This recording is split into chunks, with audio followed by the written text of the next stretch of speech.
I convene the October 15th, 2025 regular board meeting to order at 7 p.m. Jackie, please call the roll. Emily Swisback. Here. Vanessa Berry. Here. Debbie Bryan. Here. Josh Martin. Here. Karen Larson. Absent. Laura Bailey. Here. Liz Sullivan. Here. Okay, thank you. Agenda item number 2 is opportunity for visitors to speak. Public comment is for the general public to address the board. Each person will have up to 5 minutes to provide public comment. Seeing none, we will move on to agenda item number 3, which is the assignments for review monthly accounts payable. Secretary Martin and Trustee Sullivan reviewed the September billings in October, and Vice President Berry and Treasurer Bryan will review the October billings in November. Agenda item number 4 is the consent agenda. Is there a trustee who wishes to pull something from the consent agenda? If not, may I have a motion and a second to approve the consent agenda? I move to approve the consent agenda, which includes the minutes of the September 17th, 2025 public hearing for budget and appropriation ordinance and board meeting, acknowledgement of the September 30th, 2025 treasurer's report, investment activity report, current assets report, revenue report, expense report, and the authorization of the October 15th, 2025 payment of bills. I second. Okay, I have a motion and a second. Any further discussion? Okay, Jackie, please call the roll. Emily Swisback. Aye. Vanessa Berry. Aye. Debbie Bryan. Aye. Josh Martin. Aye. Laura Bailey. Aye. Liz Sullivan. Aye. Okay, motion passes. Thank you. Agenda item number 5 is unfinished business related to capital projects. 5A 1, 2, and 3 include updates on the BAS project and the HVAC project and the LLD Nature Trail Development Project. Mark, could you please walk us through the updates? Yeah, sure. So quickly through the BAS and the HVAC. In terms of BAS, they are still troubleshooting. They've been here, and I'm sure can tell you numerous times for the past few weeks. They are still fighting through some issues. The last I had, there were 5 main open issues, 3 of which were supposedly resolved, but I think that's subject to further review and discussion and actually seeing it with our own eyes over the next week here. One that is a reset that we're just tracking to make sure. This is a 4th that is again supposedly resolved, but hopefully it doesn't reoccur. Basically, some boxes and communications were lost. They had to reset them. They haven't been lost since they reset, but we're going to track that because if it keeps on happening, we need to figure out something. And then one with some controls and temperature gauges with the boilers we've got to figure out. So it's still open. They're not walking away at this point in time, but I think we're getting to the point where I think there's multiple texts coming out to the library. That is what correct me if I'm wrong, that's what's being seen right now. At some point, we're going to have to sit down and get to their management and say, okay, enough of the multiple texts. We need one story straight to Will, essentially, to the library, so that this can be resolved. So that one's getting a little bit dragged out, but they're not walking away, which is the one good thing at this point in time. Any questions on that one? That's probably the hardest one for the library to deal with at this moment. Thank you. Does anyone have any questions for Mark on that one? Is there a risk they walk away? If there is that happening, it's going to hurt reputation and be, thankfully we went to open protocol. So then you call someone else. Got it. So low risk. Low risk. Okay. That's why you do open protocol. This is a case in point for that reason. Thank you. HVAC project, that's basically just in closeout. It's just the final payments being made, bonds issued and things like that for lien waivers, sorry, not bonds. Lien waivers being issued for those final payments. But that I don't know of any open issues with those units themselves. So that's great news there. The Nature Trail Development Project, that's what it was named along with going in for the grant application. Terra did provide some additional support that was not in their base scope of work for the grant application, which is great. They just went and did it. I will expect that they'll come back and say, hey, there's some extra hours here. Can we get compensated for that? They've not done that yet, but I'm sure that conversation will be coming. There is a provision in their contract. If they're asked to do things, they're supposed to tell us, but there's a provision for if they can prove out hours, it could be an hourly type agreement. We'll work on that. To my knowledge, they've not sent anything to you guys, they've not sent anything to us. And they're still working to finalize the final package that we're going to bring to you next month to say this is kind of put a ribbon around the box right now, basically, so that next steps can be taken. In the meantime, so this board's aware there's 5 thematic areas that we came up with for the grant application, and that was what was in my report. the open green programmatic space, the nature trail, accessible bridge, the storyboard experience, nature themed play area, and the shaded picnic seating. The reason why those are in there is because those allow to points that the grant rewards for. So we needed to have some of those categories in there. So just to know the backstory of why they're there and why they're important. Right now, we're targeting a November board update to complete the first part of the project. At that point in time, coming to the board with potential next steps. Potential just to start thinking about it. Potential next steps would be coming to December with a contract for a consultant to continue on with design. Maybe that's January. We can play with the timing there. You're trying to potentially mirror that timing, align it to when you might hear something back in the grant, which you might not hear for months and months, but maybe you do hear as early as January. So be ready to pull the trigger when you want, unless you want to start working ahead of that. But also, can I interject? We all hope we receive the grant, but even if we don't receive the grant, we still need the board to make decisions about specifications on design. So we will just keep advancing forward. And that design process is those who've been here know it anyways from capital projects. It's not like you're just going to approve a designer to say, okay, go design my project, we're going to go out to bid. It's going to be a process. So there's going to be a design development phase where they come back to the board and say, what do you think of this? What do you think of that? There's going to be then a construction document phase where, again, we tweak it. So it's not like we're just saying go. It's saying go in the next step of it and it's piecemeal. And material selection and Yeah. what kind of benches you want, Yeah. the fun stuff too, Right. Right. So there's a bit to it. Those who've been here for a little while definitely remember that, I think. And those who have been around capital projects, I think, understand that. So we'll lay that out. We'll try to come up with a game plan of what may or may not. We can go with the speed the board is wanting to go or not go. So really, it's laying that out and giving you guys the options to move forward. And I think once we receive, hopefully we receive notice on the grant in this time frame, but that will determine probably if we want to, the budget will Right. determine how we move forward, how many amenities we want to add, and we'll get into all that nitty gritty. Sure. Any questions there? Otherwise, kudos to the team for finishing it up because there was a heavy lift. Director Weinstein had to make it at the end to make sure this got in. So. Well, thank you for all your help and Sarah as well. Sarah She did a especially. lot of work. Does anyone have any questions for Margaret? Great, thank you. Thank you, Mark. Thank Thank you. you. Thank you. All right. See you next time. See you next time. Exactly. All right. Have a good one. Thank you, Mark. Agenda item number 6 is committee reports. 6A is finance and report. No, nothing to report. 6B is personnel policy. Nothing to report at this time. Okay, 6C is physical plan. Nothing to report. Nothing at this time. Okay, moving on then. Agenda item number 7 is staff report. 7A is director's report. Director Weinstein. Okay, so I will start off with Fall Fest because we had another wonderful Fall Fest. Yes. We estimate between 700 and 750 attendees, and we estimate that because of all of the pretzels we gave away, as well as the door count for that period of time during the day. I was amazed at how many people came. It was wonderful. We were busy inside the library, outside the library. The live owls from Stillman Nature Center were like amazing. So cool. For not just the kids, but adults alike. They were mesmerized with the owls. The kids slide was a massive attraction. Like I said, the pretzel truck, the pumpkin judging contest, their story time, the always beautifully decorated photo booth was wonderful. And I have to mention, the pumpkin judging adult services won that contest, so I have to give them kudos. Each department was tasked with carving a pumpkin, and then everybody judged, and they won. So there's no prize, just bragging rights. So congratulations, adult services. They won. And I can't leave this topic without just thanking the staff, all the staff who planned the event, promoted the event, took all the photos and the videos, the staff who stationed the tables. They all did such great work. We had Mr. John up on the slide attending to some intimidated children. He did great work up there.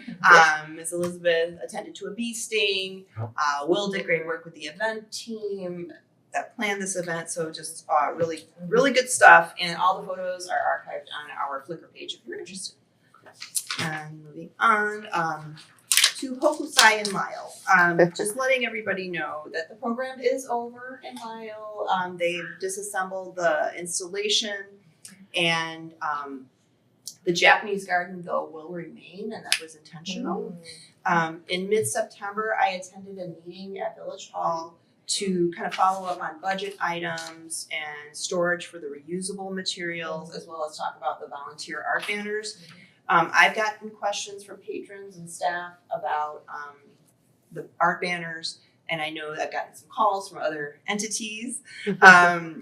And what came of the meeting at Village Hall was all of the equipment, since the village did purchase all the equipment, will be stored at Village so we can reuse it for other events in town. But when we started talking about the art banners, there were a bunch of ideas, and my suggestion was to have them go up on like a public online auction so that any proceeds would like be recycled back into a community art project.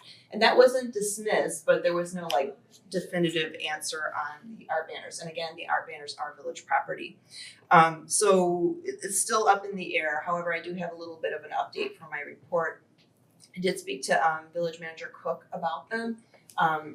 That has been delegated to village staff. And then I got an email from village staff today letting me know that they're interested in picking them up.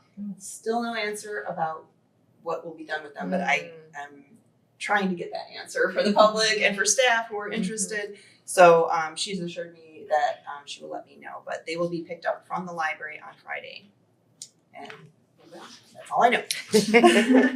All right, moving on to the auditors. Staff from Lauterbach and Amon were here in September doing their field work, and Jackie always does such a great job providing all the financial documents, bank statements, payroll, all of that stuff to conduct our government audit. Jackie and I were also interviewed separately by the auditors to conduct a fraud risk assessment, and that all went smoothly.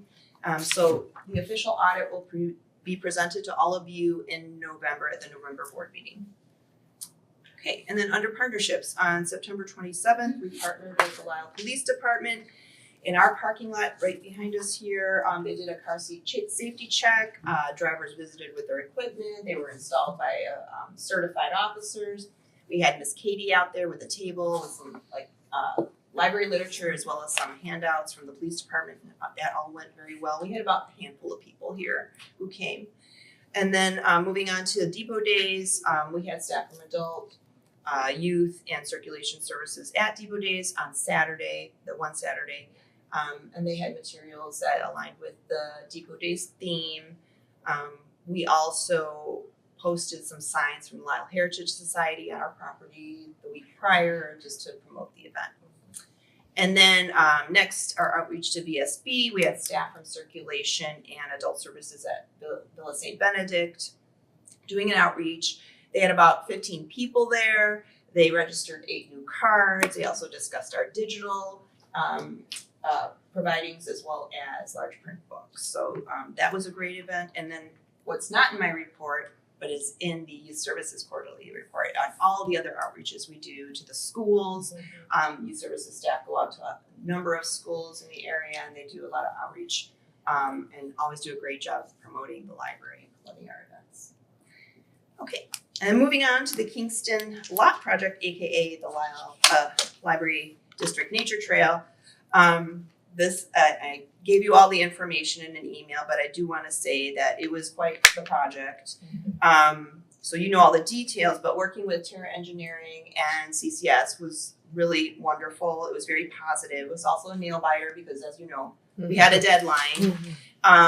It involved a lot of narrative writing on my part, as well as just uploading of maps and our deed, and Jackie had to find our deed, and just designs and cost estimates that CCS provided, all of these things. And I know other entities, mostly the Park District, has done it. So you must know how intense it is. It's a huge project. Yes. And as Mark mentioned, we did require a name for the project for the application. So Will and I just came up with that one name, but the board can come up with their own iteration when we get to that point. As far as money goes, just to be public about it, the OSLA grant allows up to $600,000 for development projects, and it's a matching grant that the DNS provides. So it will match half the costs. So our estimate for the nature trail is $1,950,000 $97,875. If awarded, the library would receive $548,937.50. So I just want to also acknowledge Illinois Senator Laura Ellman and former Illinois Representative Tara Costa-Howard for their thoughtful letters of support for our project. I'm just very grateful they were able to get us these letters in short order.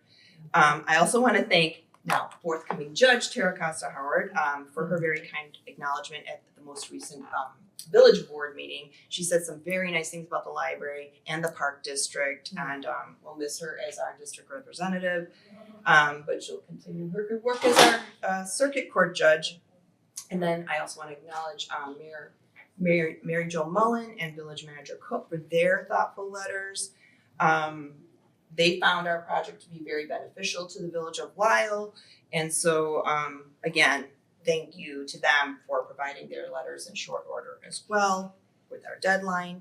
And I guess thanking a lot of people here, but I also cannot miss thanking, and I did really quickly here, but Sarah and Mark were just essential. They took every phone call I had, every email, because there's a lot of language in the application. They ask repetitive questions, and I'm like, how can I better answer this? And they were helpful. And I also want to thank my staff. I was sequestered in my office for days upon days upon days, and like they ran the ship, and I just wanted to thank everybody for their understanding. So again, Mark mentioned, it looks like it'll take about 3 months to learn if we receive the grant or not, and I would just cross our fingers. Okay, and then lastly, under my additional director of board communications, the only one I'll mention is the last one because it's kind of neat. The Rails commuter ad and Metra, 14 libraries, including the Lisle Library, will be on an ad poster in the cars, and there's a QR code there, so like all the commuters, they just have to scan the QR code, it'll bring them to the library list, and then it'll just bring you to the library. And so I thought that was very good project that we got involved with. And that is my report. Thank you. Well, does anyone have any questions for the director at this time? Okay, thank you. All right, then we'll move on to 7B, Assistant Director Report, Assistant Director Sanders. All right, thank you. So as you can see, as Mark and Tatiana mentioned, we had several meetings with Tara and CCS to talk about the Kingston Lot project. Around the facility, Phoenix came out in the south entrance. One of those windows has spider webbed. Thankfully, it is laminated glass, so there's no danger to anyone going out of the building. They've been out several times to measure because it is such a unique shape. That they are going through the procurement process right now, and hopefully I have an update for you guys soon. J&J came out to do a lot of their usual fall maintenance and upkeep. So they've been out doing some tree trimming on the property. Dahmer Plumbing came out. We had a list of small items that finally reached a point that it was worth to call the plumber out to come and handle. So they handled an outdoor spigot. There's small electric water heaters in the bathrooms in the lobby, and one of those is leaking. And then adjustments in the East Men's room fixtures, so they handled all that for us. Yeah. One source came out a couple times. The hot water pump that provided heat to the west end of the building blew some bearings, so they replaced that. Which then also led to other valves leaking because we had to flush all the hot water out of the system, and then when pipes that haven't had the water flushed out of them in 5 years suddenly have no pressure, then when they repressurize, there's leaks. So they got all that sorted out for us. And then, as Mark mentioned, IBS is still working on issues with several VAV boxes, and some fan power boxes and a whole bunch of other fun stuff. So I am working with them actively just to get all those bugs out of the system. That's all I've got for today. Great. Does anyone have any additional questions for Assistant Director Savage? Okay, thank you very much. All right, moving on then, 7C, it is time for Paul Hurt, the Circulation Services Director. Welcome. Hey, thank you. Thanks for having me. Thanks for coming. Yeah. So I'd like to discuss our community outreach, and then I'll be highlighting the Illinois license plate renewal sticker service that we provide. Over this past summer, staff from both adult services and youth services joined CERC desk staff in conducting outreach at 3 French markets, the National Night Out event at the Lisle Police Station in August, the annual Lisle Depot Days in September, the Senior Resources Fair at the Lisle Recreation Center, and the Villa St. Benedict Retirement Community. Staff spoke with over 1,000 people at these events combined as we promoted library programs, digital offerings, the Fall Fest, and more. Now, since December 2020, my department has sold Illinois license plate renewal stickers. We were one of the first libraries in the state to offer this type of service. And it's available to any library visitor. So anyone who walks in and they want to renew and they're eligible to renew their Illinois license plate, they're invited to do so. However, we do not provide any other Secretary of State type services. So no driver's licenses renewals, no state ID renewals. We leave that up to the DMVs to handle those. Now, per the Secretary of State, a standard renewal sticker costs $151. A renewal sticker for a personalized plate costs $158. And then for a vanity plate, it's $164. And like the local currency exchanges do, there is an additional service fee. And so the Lisle Library service fee is $8.50 per sticker per transaction. Patrons can pay with only cash or credit card and no personal checks. And we use the Secretary of State's approved vendor SNS license and title service, which provides us with blank stickers, as well as a way for us to sell the stickers using their secure website. And so any person interested in renewing their license plates with us will need their license plate number and their vehicle's VIN, or the registration ID and PIN, which is located on their current vehicle registration card from the state. CERC desk staff will enter this information on the vendor's secure website. And for eligible renewals, staff will verify the vehicle information with the patron via the secure website. Then the patron is informed about the total charge. And what's nice is that we have a great cash register, which makes it super simple to accept the payment and provide the patron with a receipt. Once the payment is confirmed on the secure website, we are now ready to prepare the form that has the license plate sticker attached to it. So you may be used to seeing these guys. I'm used to seeing thousands of them. So this for this year that expires a year from now, it's like a silver gray. And so maybe some of you already have your silver gray for next year. But this is the sticker, and then each form has a specific serial number on it. And so once we take out a blank form, we enter the specific serial number onto the secure website, and then we make sure our printer is set up with the appropriate custom margins. It's really all about setting up the margins and getting things ready for it to be printed. Sometimes takes a little time. And so we then put the blank form into the printer's paper tray, select print on the computer, and wait a few seconds for the expiration month and year to appear onto the sticker. And then after a successful printout, we hand over the completed form with the sticker to a person who may have waited anywhere between like 5 and 7 minutes. And then that sticker is ready to go. So you can take it immediately into the parking lot and put that sticker on your driver's license plate. And we always receive extremely favorable or feedback from patrons about this convenient and user-friendly service. So that's always nice to hear. As you know, I also include these stats for the license plate stickers in my department quarterly board reports. And then as of September 30th of this year, we've sold a grand total of over 1,900 stickers. Wow. Great. Wow. I didn't know that. That's amazing. Yeah. Wow. Yeah, I looked it up just for this. That's cool. Any questions? Did you see an increase after we did the community survey where people kind of did the like, I didn't know we could get license There's plate always an stickers? increase Yeah.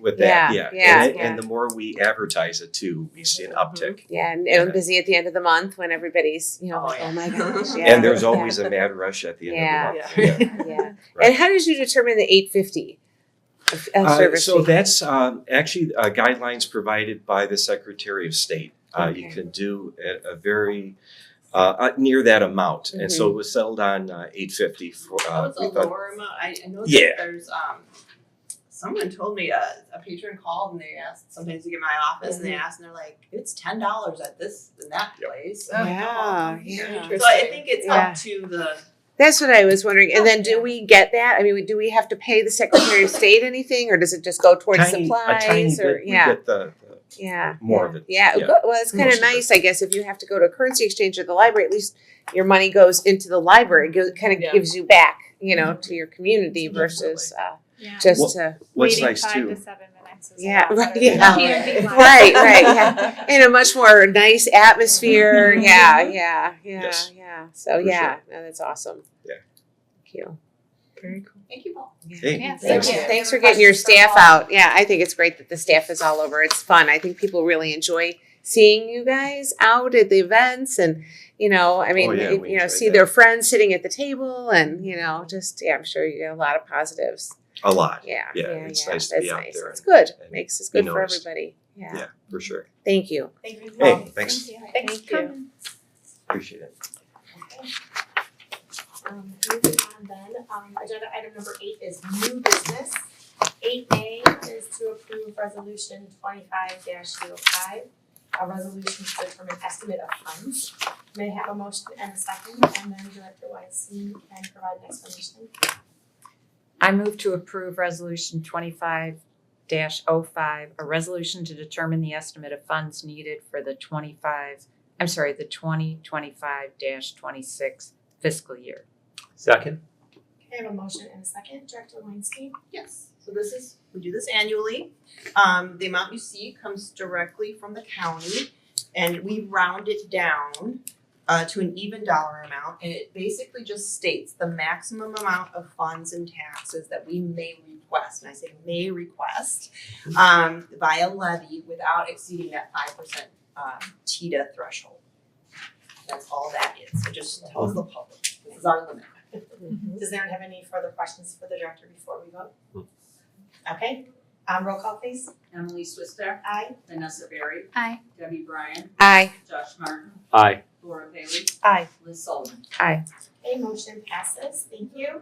8B is to approve closing the library for staff development day.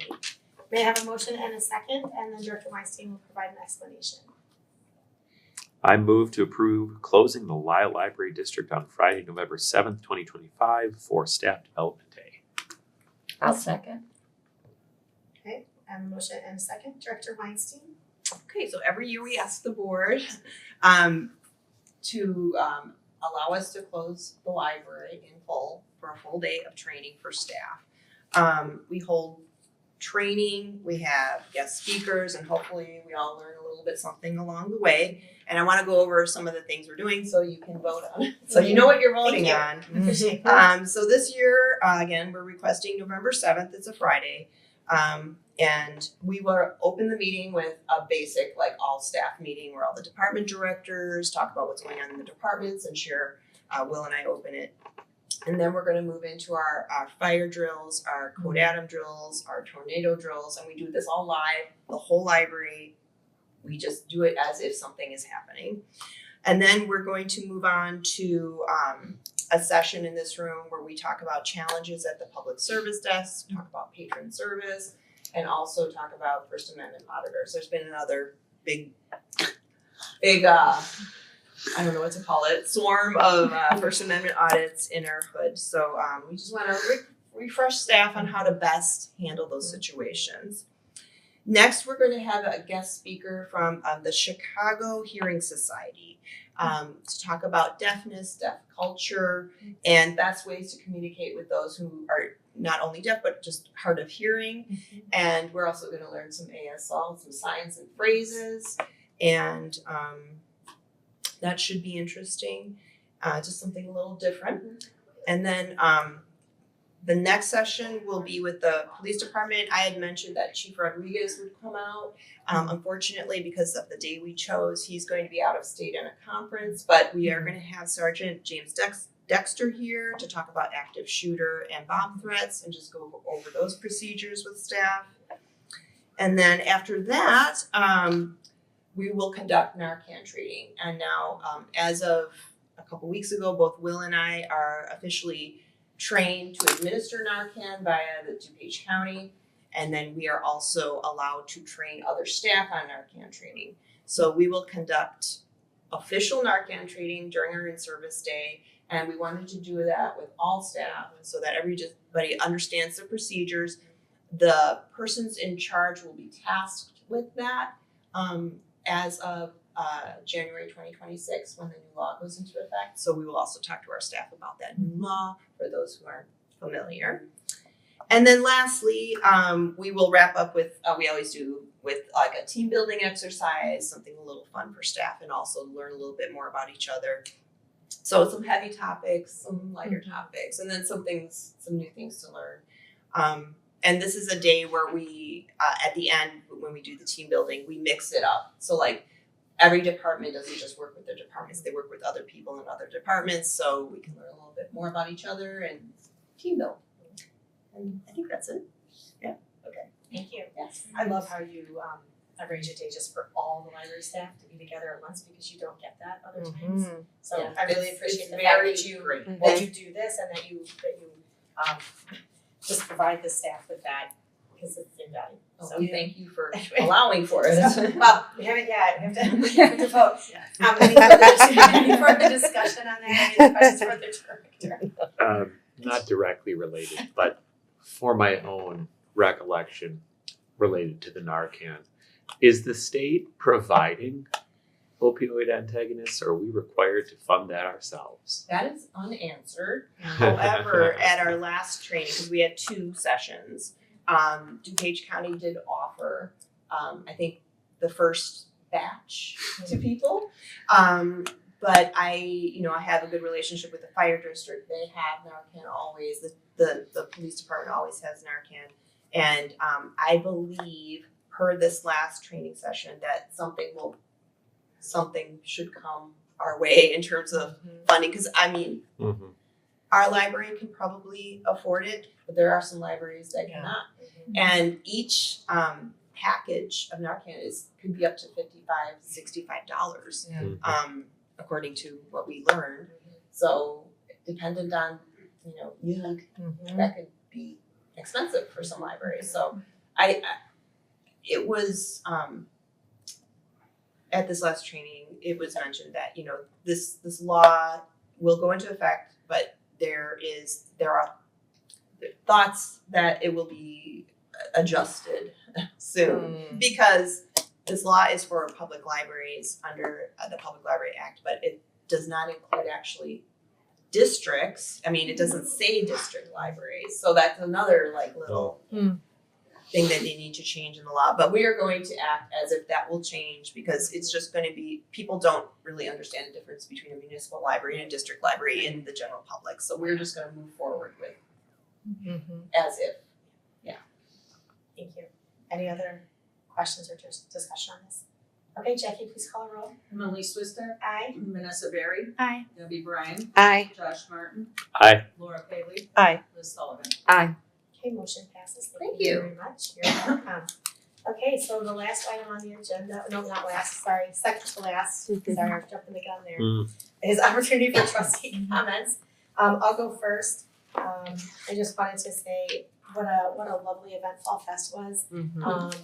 Getting here and just seeing all the people, and it was beautiful. The weather, It was it was perfect. just perfect. Yep. And just everyone just seemed to be enjoying themselves so much. It was great, and I was just really glad to see that. So thank you, staff, for putting another amazing library-wide event on. I'm looking forward to the next one in December.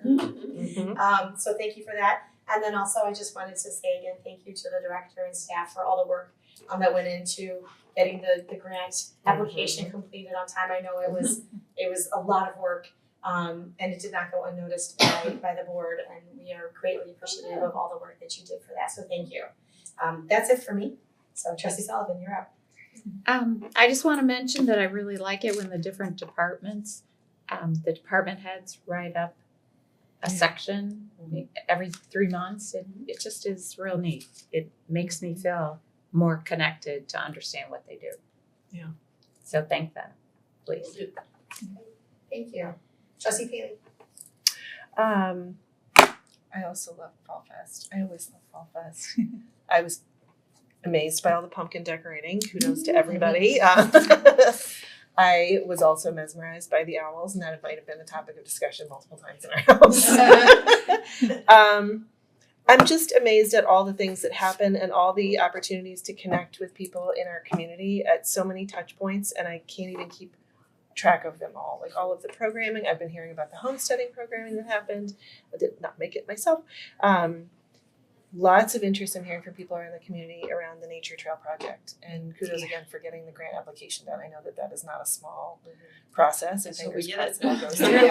But I just recognizing the amount of work, I think there are a lot of times where opportunities are out there for funding that people just don't pursue because it can be a lot of red tape and just an insurmountable amount of work that they don't have time for or aren't able to make time for. So just congratulations to everybody. Thank you. Secretary Martin. No comments. Thank you. Okay. Treasurer Brian. You know, I reiterate everything that was said. I mean, we can't thank you enough for the grant writing and, a great event. And I did notice, I thought was kind of nice in Elizabeth's report that, they're kind of assessing how to maybe make the lines shorter and, what they can do. I mean, I don't know. I mean, I think people recognize that that's part of it, but I think that's great to just keep thinking and seeing how you can, do that because it was a great event as always. And I just love to see the library everywhere. I love to get the newsletter and see all of the opportunities and, and it's fun. I just saw the pictures of the ghosts online, and just to see that who chooses to do what is always kind of fun to see. So just great. Thank you. Thank you. Vice President. Yeah, same about Fall Fest. We had a great time. One thing from the committee reports, I was really excited to see that the adult services is already using our survey results in programming planning. So it's nice to know that community input is having a direct impact and that they're running with those ideas. Great, thank you. Okay, so last item on the agenda now is to adjourn. Can I have a motion and a second, please? Move to adjourn. I'll second. We have a motion and a second. Any discussion? Okay, all in favor? Aye. Aye. Okay, we are adjourned at 7:38 p.m.